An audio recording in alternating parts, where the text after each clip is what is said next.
you everyone for coming. If we could get our Madam Recorder to please call the roll. Mayor Cunningham, Here. Vice Mayor Loney, Here. Commissioner Dow, Here. Commissioner Gonzalez, Here. Commissioner Wright. Here. All present and accounted for. And if you would, please read the first item on the agenda for tonight. It'll be the only item on the agenda. To hear and consider a presentation from Public Financial Management, PFM, on due diligence analysis on financing a new high school in Lakeland. Thank you. May I have the floor, Mr. Chairman? You have the floor. I'm motioning to adjourn.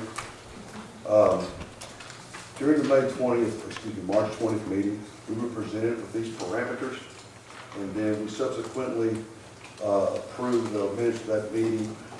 I have been advised by various councils that that meeting should have never allowed to be recorded.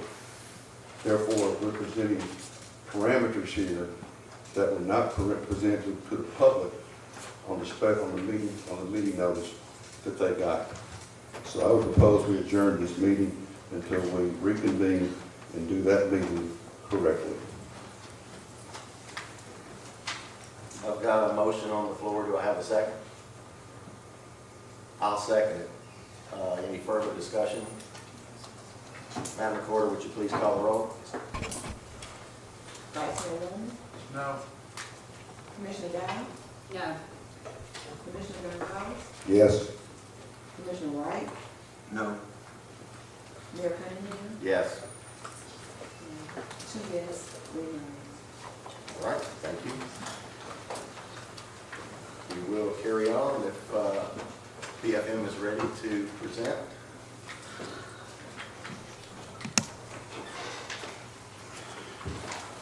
Thank you, Commissioners. I would like to invite up to the podium Lauren Lowe and Ricardo Callender from PFM for their presentation.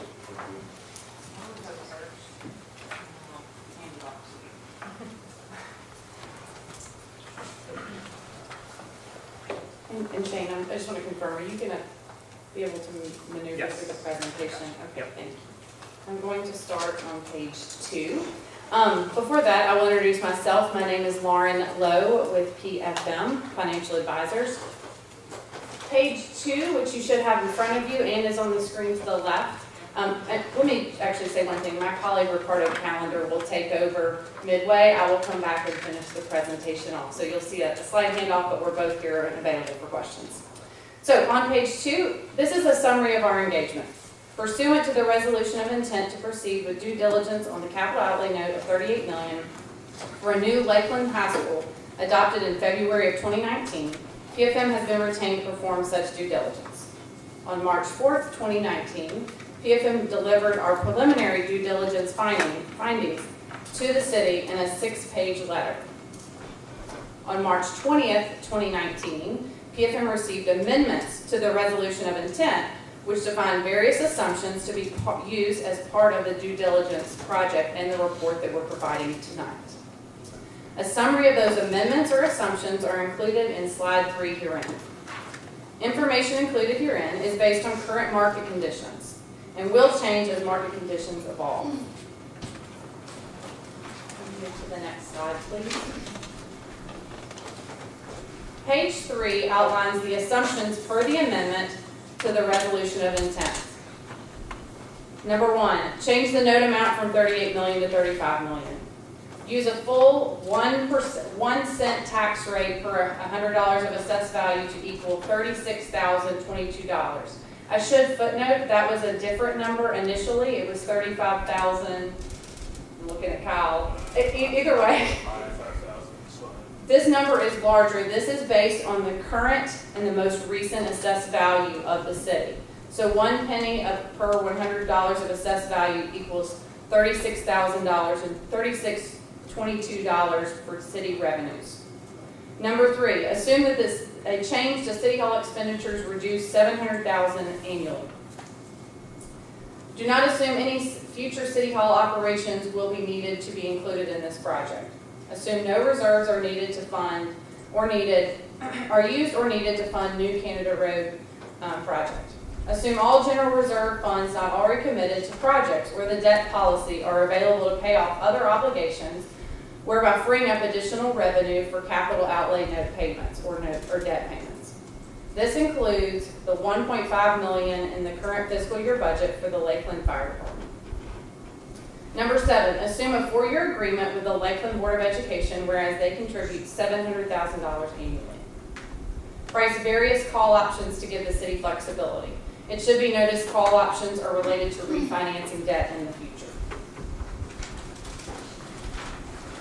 So on page 4, we have included some considerations related to these assumptions. This is not exclusive. You should also refer to our letter dated to the city on March 4th. I won't go through all these again. I'll only focus on the ones that we have highlighted considerations. Number 3, assume a change to City Hall expenditures of $700,000 are reduced annually. By reducing City Hall expenditures now, this may limit the city's future financial flexibility in the event of a recession or other unforeseen events. Number 5, assume no reserves are used or needed at this time frame for the New Canada Road project. It is our understanding there may be some financial implications to the city if it does not comply with the existing TDOT contract on New Canada Road. Number 6, assume all general reserve funds are not already committed to the project or the debt policy are available to pay off other debt obligations, whereby freeing up additional revenue for capital outlay note payments. Consideration, very similar to number 3, by reducing the unassigned fund balance to the minimum policy level, this could limit the city's future financial flexibility in the event of a recession or unforeseen events. So the next few slides are very specific to what those assumptions have generated. I'm going to ask Ricardo to start moving through that information, and then I will take over and wrap up the results of the information and any final thoughts that we have for you all to consider.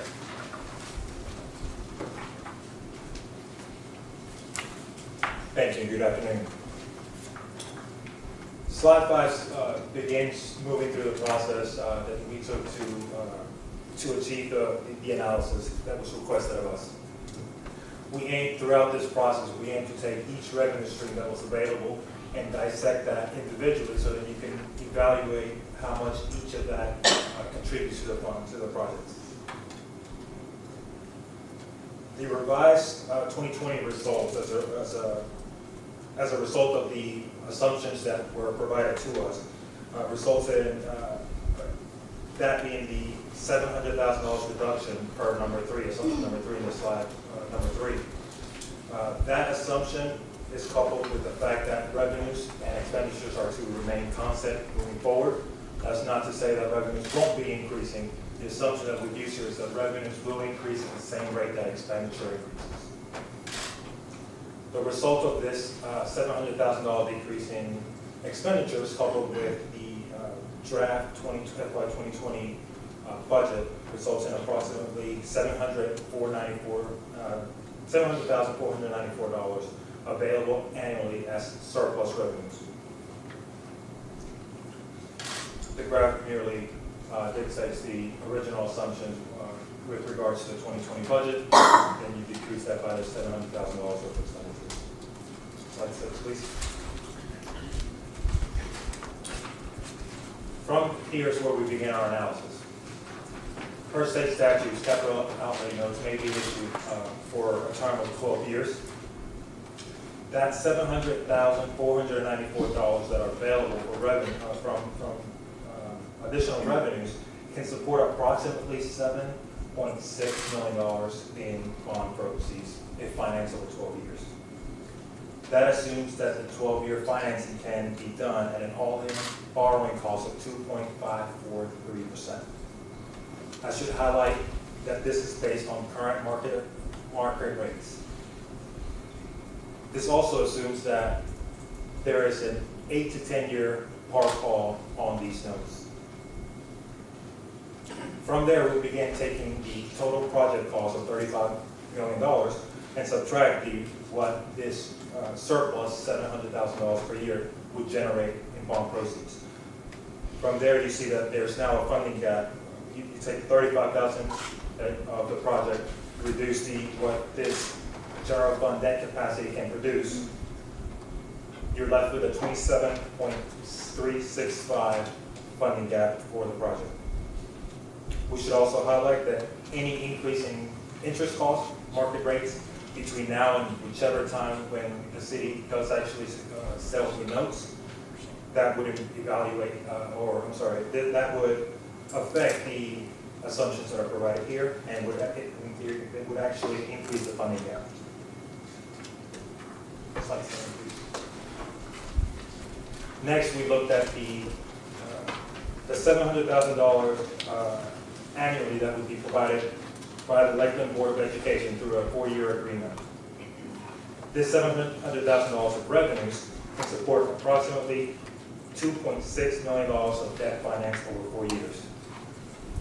Obviously, we amortize this over the 4 years, and because that's the only time that it's available. If any additional agreements were in place, we did not, or if there was a consideration to reevaluate or renegotiate that agreement at some point in the future, that is not a part of this analysis. From there, we now go back to the graph and look at the total project funds of $35 million. Subtract the 7.6 from the prior analysis of general debt, general fund capacity. Now we reduce the $2.6 million that would be generated from this $700,000 over 4 years. Leaves us with a funding gap of $24,747,000.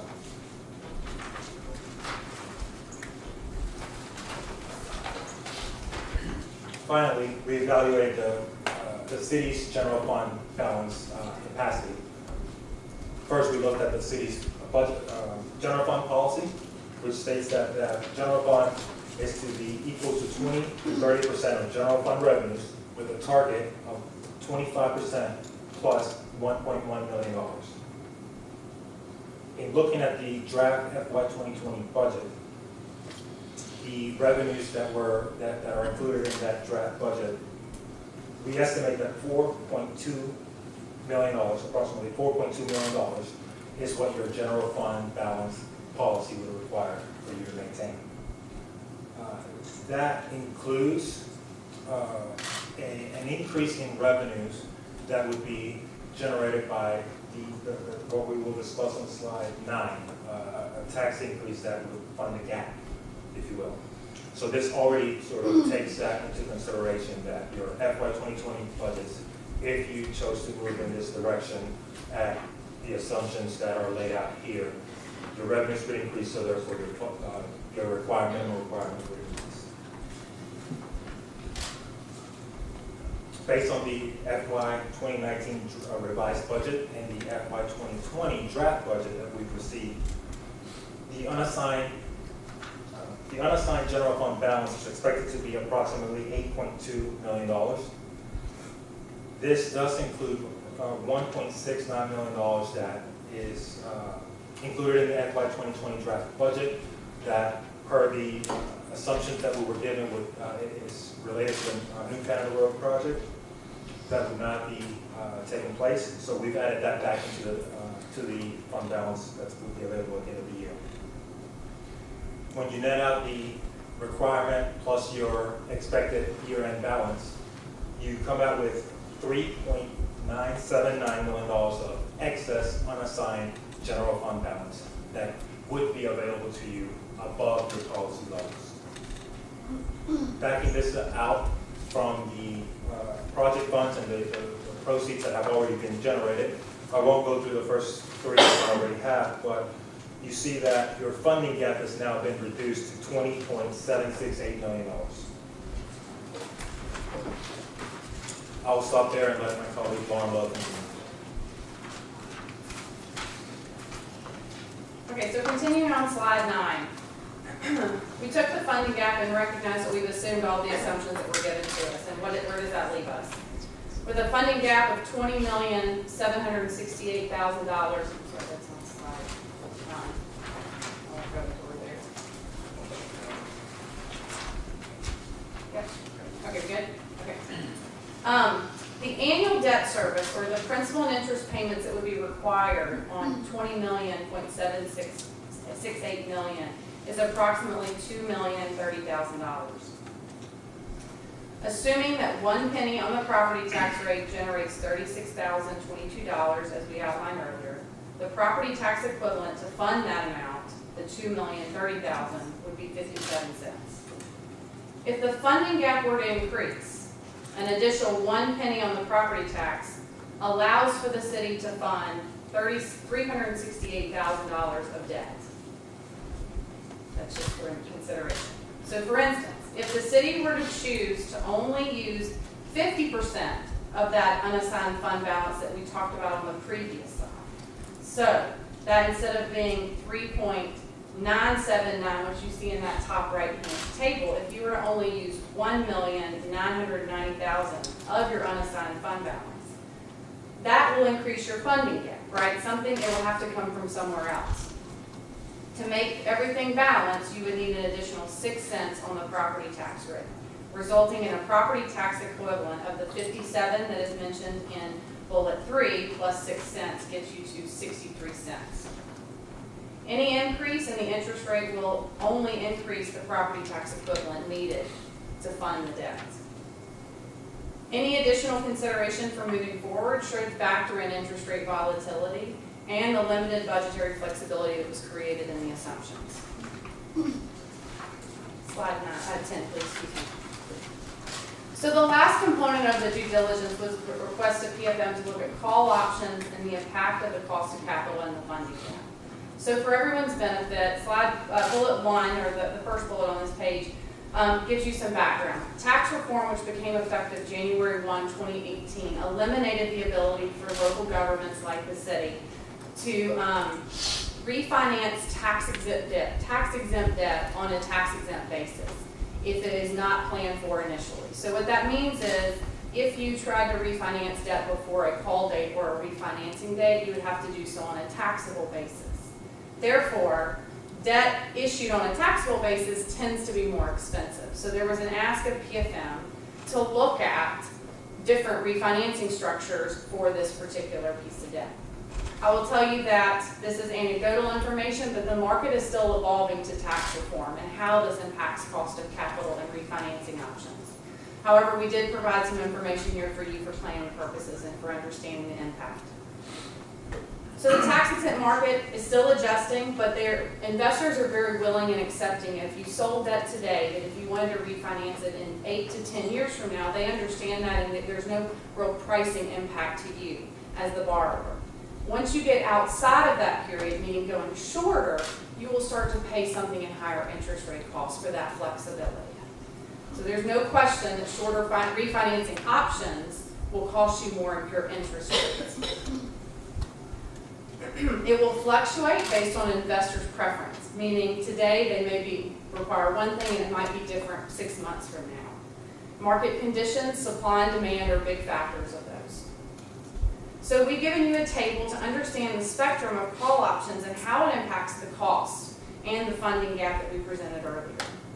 So if you look at that first kind of 8 to 10 year call section, that's information that we presented to you in previous slides of a $20.768 million funding gap and the property tax equivalent to fund the annual debt service of 57 cents. If you move across to the right, looking at if you were to sell debt and you wanted the ability to refinance it at any point, this is our best guess, but it's going to be a higher funding gap, obviously, because your interest rate will increase. And the need for the property tax equivalent to support that funding gap will increase to approximately 59 cents. For consideration, we added the red bars at the bottom to understand market conditions are fluid. 25 basis points or a 0.25% increase is very common to see in the market that we're in. We saw interest rates decline significantly earlier this year, only to start to move back up. Therefore, when you take that into consideration and you move interest rates up purely across the board, 0.25%, that same set of analysis then moves to 58 cents to 61 cents. If you're talking about an 8 to 10 year call, it's 58. Talking about callable at any time, it's approximately 61.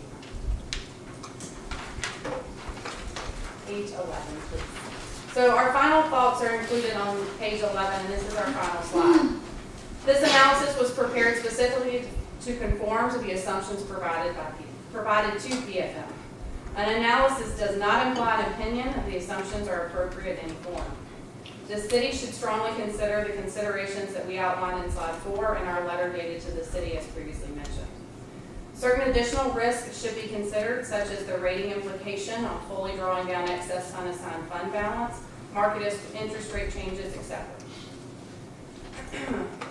A rating downgrade to the city or market interest rate change would impact this analysis and increase the property tax equivalent that we've outlined in here, because the funding gap in theory would increase.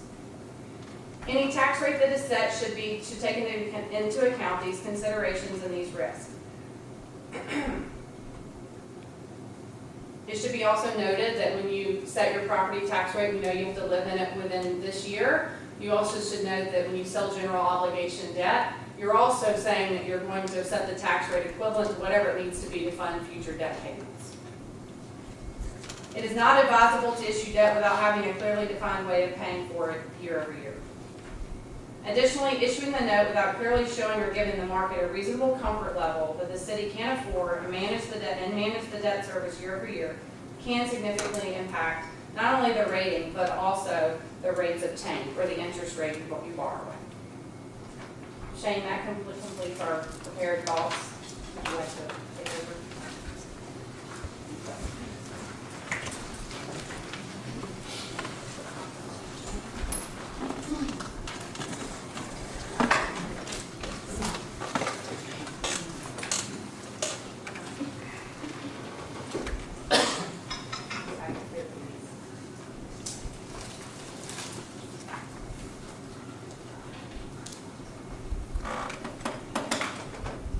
Anyone have any questions about what was presented?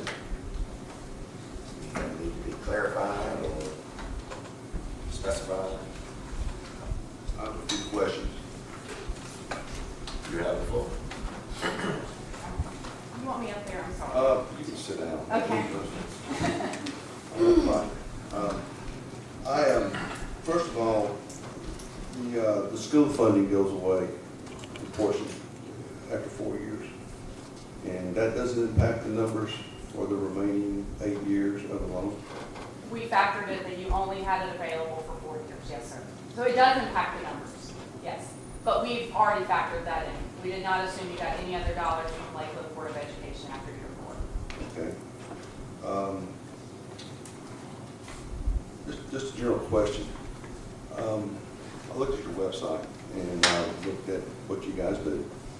And in a nutshell, it says you provide, leaders, a mechanism for funding for state and local government to do things. And all this, on your page there, I didn't see anything about protecting the citizens, protecting the governments that you represent, to make sure that the policies that you provide them with protect the interests of the city. I mean, this is a big thing right here. And I was just wondering why you guys don't really point that out. That's part of your job, isn't it, to protect us? I'm going to interject for a second, if you don't mind. PFM does have a spirit of independence. It's been part of their platform since 1975, I think, when it was created. And that's something that when I was employed there, when Lauren and Ricardo are still there, we took very seriously. I would not be comfortable allowing them to present if I didn't think that the information they were providing was based in a spirit of ensuring that the public and the board had the accurate information available. So there's no intent to deceive anyone here. Their information is accurate based on the assumptions that were provided to them to use. And I think that their reputation should be respected as providers of this information in the past. We've relied on them on the past. I don't believe that we've done anything that would be misconstrued as providing unfair advice or otherwise dictating what a city should do. Ultimately, we are responsible for providing advice. We, meaning not only our consultants, but also city staff. And the Board of Commissioners has to rely on that advice to make the best decision available based on that advice. So I would just like to caveat the discussion by ensuring that that is clear on the front end. I understand, Cal, and I'm not questioning there. I'm just questioning, I want to make sure we're protected, that's all. Yeah, and- That's important to me. And Commissioner, just to fully answer that question from, my legal and compliance perspective, we have a fiduciary obligation to our client. Our client is the city of Lakeland, much like our thousands of clients across this country. We are registered with the SEC and the MSRB. We individually are registered as well.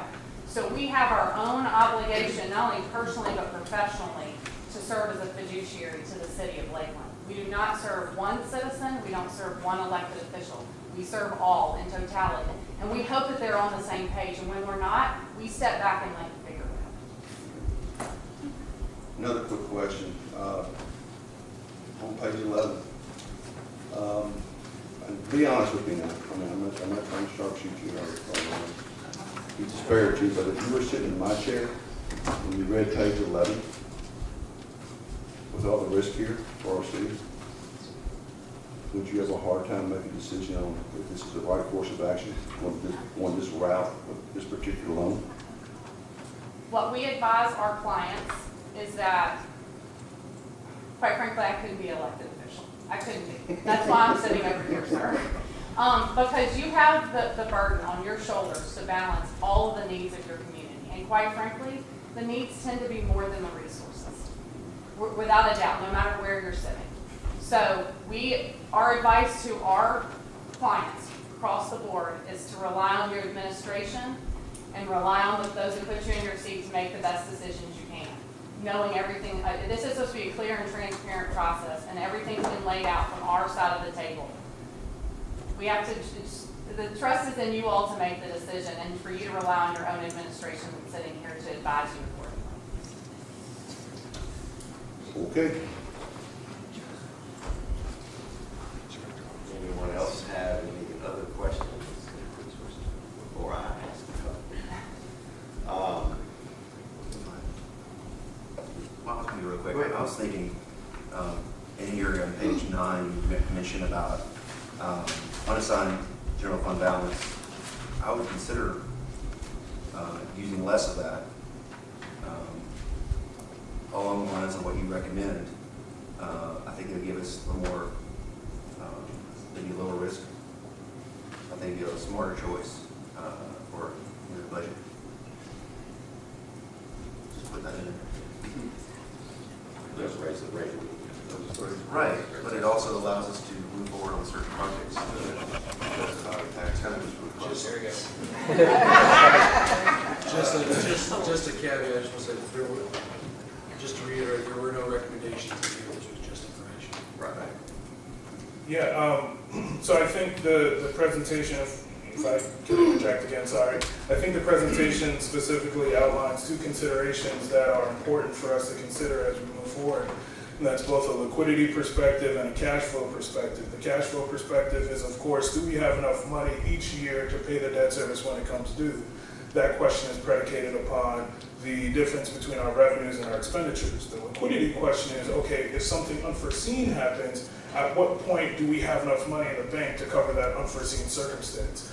Obviously, none of us are Nostradamus. It's very difficult for any of us to predict what's going to happen in the future. So that liquidity question has a lot of emphasis placed on it, I think, for me personally, in my role as finance director. So I would encourage all of us to really consider what Commissioner Wright proposed here, where we're not totally thinking about eradicating our fund balance down to the minimum level, because what happens is if we do use all of our fund balance to the minimum level and then something unforeseen happens in the future, we have to then fund that balance back up. Now, while that's doable and it's achievable and our policy allows us some latitude in how to achieve that objective, it would be difficult to pursue that option if we were to use all of the fund balance on the front end. So just a point of consideration, obviously the purview is with the board to do whatever they desire to do. But that's definitely a consideration that we should consider moving forward. And while you're up there, I have Yes, sir. one other follow-up. It's all right. On slide 3, item 5 states that assuming no reserves are used or needed for the new Canada Road project, is this possible if we do take the option to use all of the fund balance? How does that jeopardize or does it affect the new Canada Road project with what we're obligated to pay? Since we're already engaged with TDOT, we are bound by some obligation to them because they've already spent money, is the way I understand it. Correct. There is an obligation outstanding to TDOT, and I would suggest that we are cognizant of that obligation moving forward. It's unclear when that obligation will become due. The TDOT contract that we are engaged in right now is a, what's the word, starts with an R? Reimbursement, thank you, reimbursement contract. So we would have to pay the money out first and then be reimbursed on the back end. There's some latitude, obviously, with the alacrity with which we buy certain equipment or put forth certain expenditures. I'm not super qualified to talk on the anticipated payment schedule. That's more of an Emily question. But certainly that's something that we should be cognizant of moving forward. And I think given the proper foresight, that's something that we could certainly navigate. Just curious about that. And I just want to share something.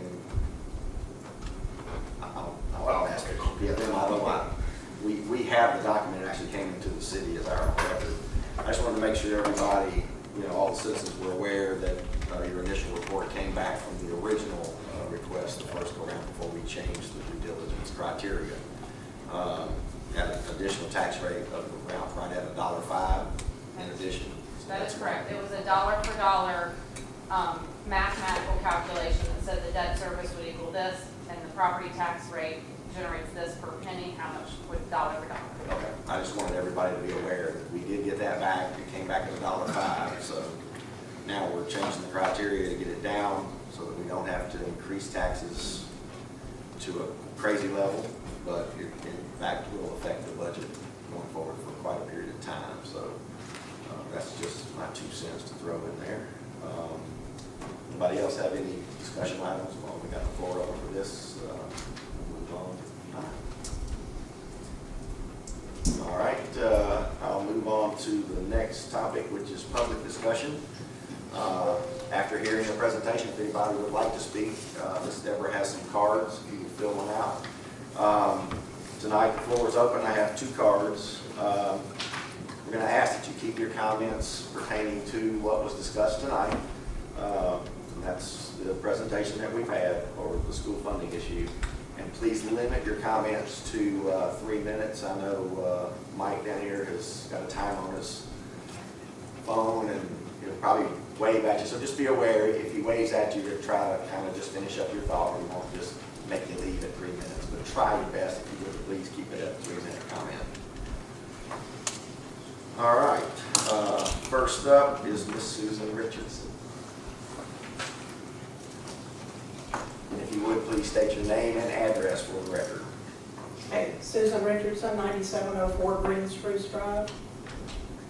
I just wanted to say a couple of things. First of all, thank you all for your willingness to serve our city, and those of you down here tonight. The future of our city doesn't need to be decided by a last-minute email campaign, an next-door poll, or a social media war. You all were elected or brought into office to represent us, and we pray and hope that you will do what is in the best interest of our city, not just short-term, but long-term. Those of you who came into office campaigning that we could have a new high school with no tax increase, and are now blaming the unavoidable tax increase we face on the fact that the bond did not happen as you tried so hard to make it happen in 2017. In my opinion, you're just being intellectually dishonest. It was never going to happen without a tax increase. We have a lot of momentum in the city and the commercial development area right now. Let's get that going and growing before we rush headstrong into debt for a high school that won't meet the needs of our children the way Arlington High currently does. Thank you. Thank you, Susan. Next, we have Ms. Heather Adams.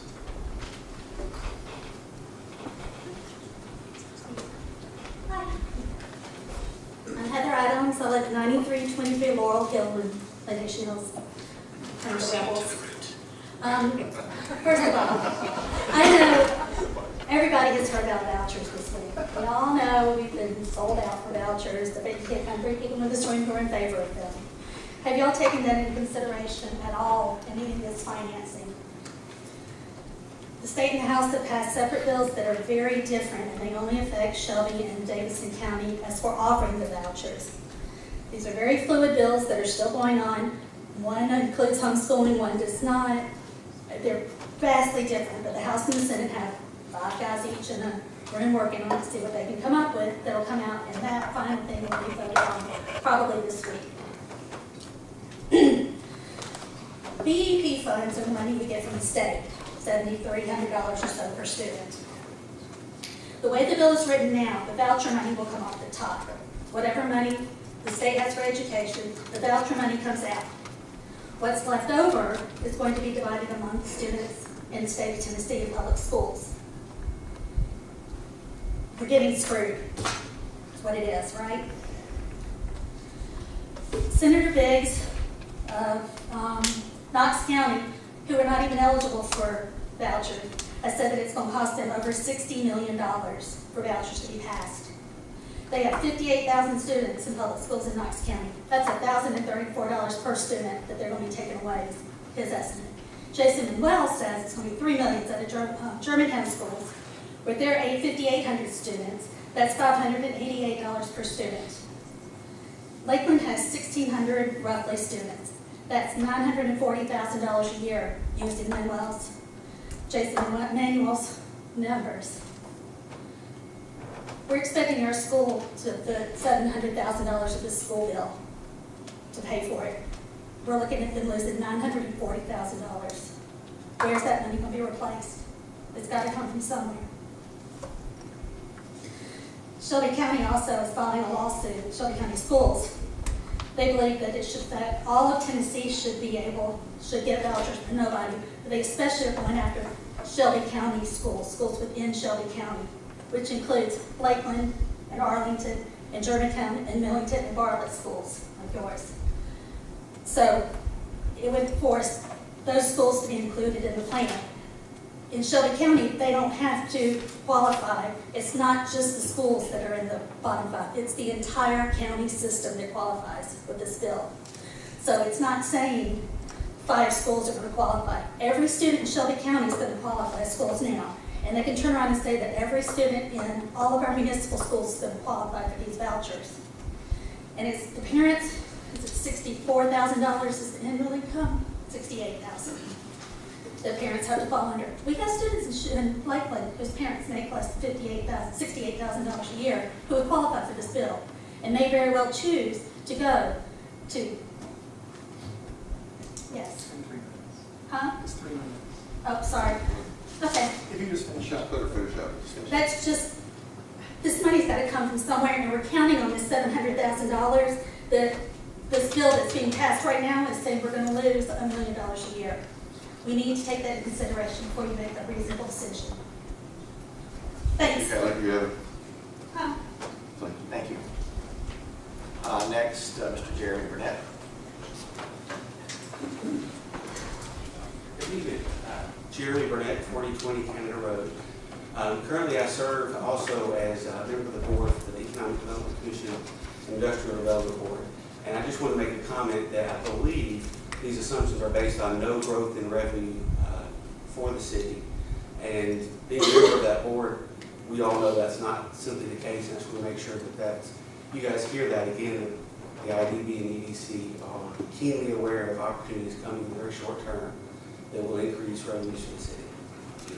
See how we need to opportunities. Thank you. Thank you, Jeremy. Appreciate it.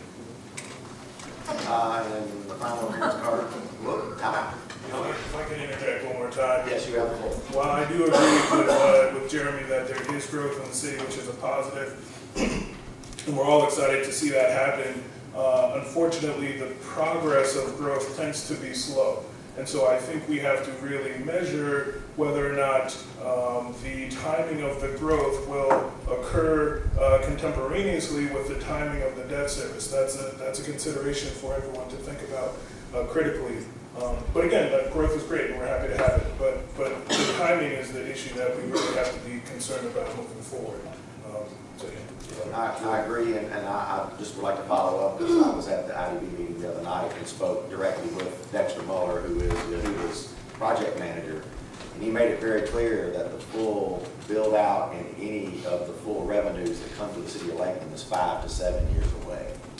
So he may be open for business holidays of 2020, but our full getting funds from that are 5 to 7 years, and that comes directly from Dexter Muller, who is Yahuda's project manager for the Lake District. So I just want to caution that timing is everything, and I appreciate that, Kyle.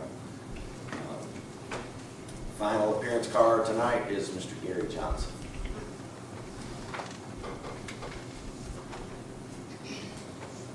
My name is Gary Johnson. I live at 9588 Trotter Drive, north of the Luciehatchee River, very rural.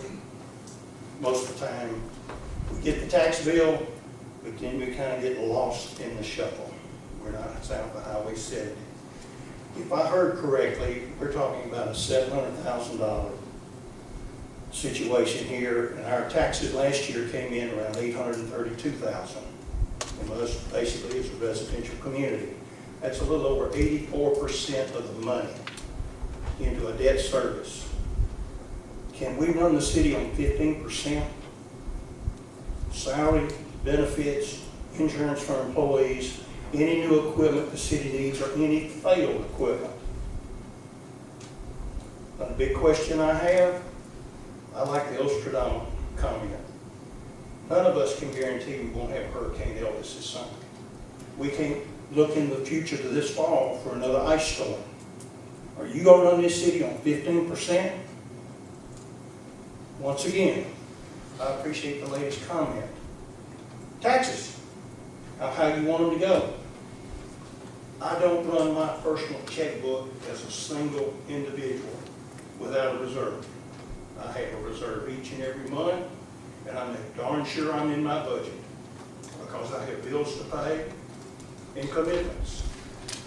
Your commitments are the same for us as a community, and you're billing us to pay for it. Now, we've already gone through the legality. We've had a petition, we had the signatures, we had the vote, and we voted 2-1 that sure we want a high school someday, but is that day today? I have 2 children. They're grown and they live out of state. But if they were young and I had them today, I would send them to Arlington for a lot of 9th through 12th grade classes, athletics, theater, arts, speech, gym, cheerleading, softball, soccer, etc., etc. What are you going to guarantee our children the very first year? Are we going to be able to put 25 to 35 young men on a football team, about 150, 180 students? Cheerleading squads, competitions. How many of our students know and realize they may choose within our own personal households not to go to Lakeland, but to continue 9th to 12th grade at Arlington because of these school benefits and how much better prepared they're going to be for a college education, a college scholarship, or better in trade schools, or better in life after they get a high school diploma. I would want my child to get the very best for the buck. I went to Barton High School.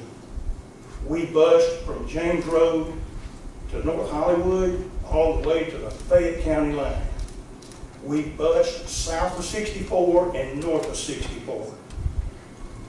All the elementary schools of Scenic Hills, Coleman, Elmore Park, Ellendale, George R. James, and one or two other schools, even a few toward Arlington. They were all fellow Bartlett High School students. I never had a problem riding the bus. We never had a problem in school. We didn't have complaints from parents. We had the highest number of classes for our 9th and 12th grade students when I was in Bartlett High. Higher than Germantown, higher than Collierville, higher than Milton. And those were some of our competitive county schools at the time. I know the board is an elected official for us, but you're bonding us to the debt. And in 4 to 8 years, are you still going to be here to pay this dadgum debt? Or are you going to do like some previous commissioners? Put a cry-like sign up or a Remax, and you move. You leave us with the debt, and you're someplace else.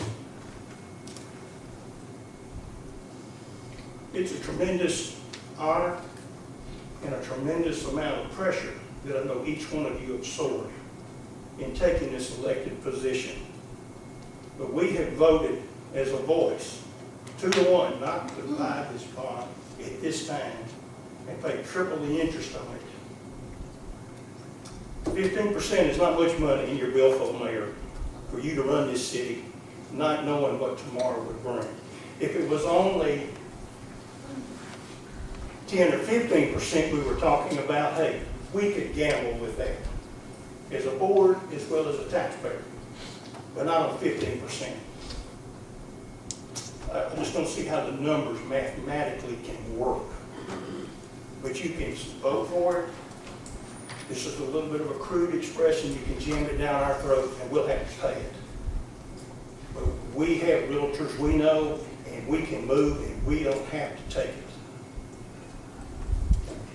Just like the lady said, I hope and pray that you'll honestly look at these numbers and let the numbers tell you something about the debt and whether or not we can really absorb this at this time, or whether we need a whole lot more commercial cash registers, a whole lot more taxes coming in, business taxes, and a whole lot more students. I'm not worried about the $1,500 or $1,800 or $3,000 per student that goes to Arlington High. A 50-something million or 30-something million, we're dealing with over $100,000 per student. The first 12 months, we opened the door for this school with 150, 180 students. That's a very expensive cost per student to say, oh, but we have to have it today. In my 10-cent opinion, the answer is no. We don't just have to have it today. We need to run the city. We need to widen Kennedy Road. We got 2 wide highways, Highway 70, Highway 64. We have no commercial zone, and we need to develop that, where we're about a 98% residential now. I know my time's up. Mayor, commissioners, thank you very much for your time, and I appreciate it. Thank you, sir. Richard, you have the floor. Emily, still here, Commissioner. How does this impact the problem we'll have in the future with the Clear Creek Interceptor as far as money? Well, that's a separate fund, so. I understand it's a separate fund, but we got to borrow, but we got our credit to be out there as far as borrowing the money, correct? That's a question. Okay. So that's a good question. So technically, the sewer fund is an enterprise fund, which is considered as a credit separate and apart from our general fund. However, there could be some implications whereby our rating authority, which is Moody's, views our credit as pressured, perhaps, from some activities that are happening in our general fund. I don't know how likely that is. I also don't know that it's a theoretical possibility. Is it likely? I don't know. What do you guys think? Well, you don't know. The bottom line is you don't know. It's hard to estimate. And so this is why your last page of your presentation tells me that you don't really believe in this. I'm sorry, but you're yeah, I've got the floor, please. your last part of your presentations with all the risk in here tells me that, you know, y'all can do that, but look out. We have a fiduciary obligation to disclose all considerations to you. I know. I mean, you have, You we, did. And you did. We have You did. Yeah, you showed the good and the bad. But there's so much bad on that last page that it just really, it really amazes me that this is even a possibility now. Because it's, you know, it's going to wreck the finances of our city. You know, as the citizens are telling you, and you know, this is not your, I'm talking to, and Cal knows it, it's, money's tight and lately. You know, we run a tight ship here, and it's a scary proposition, and I'm hearing it from the voters, like I told you before, they're very worried about this. And again, I'll say it again, they voted for something else in the last election we had. They did not vote to do this, and at some point,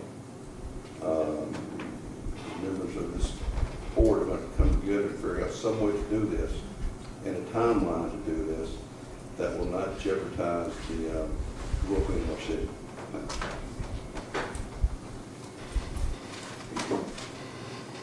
No further comments. I will move down to announcements. Anyone have any announcements they would like to make? I'll entertain a motion to adjourn. I will move we adjourn. Do I have a second? Second. Mr. Mayor, can I briefly address the voucher question, just real quick, 2 seconds?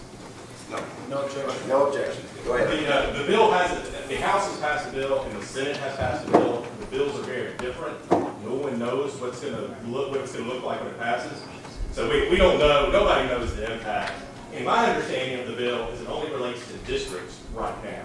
So it only relates to the district of Shelby County Schools, maybe Knox County, maybe Hamilton, maybe Davidson, depending on what happens. But as of right now, municipal districts themselves aren't impacted by the voucher bill. Anyway, thank you.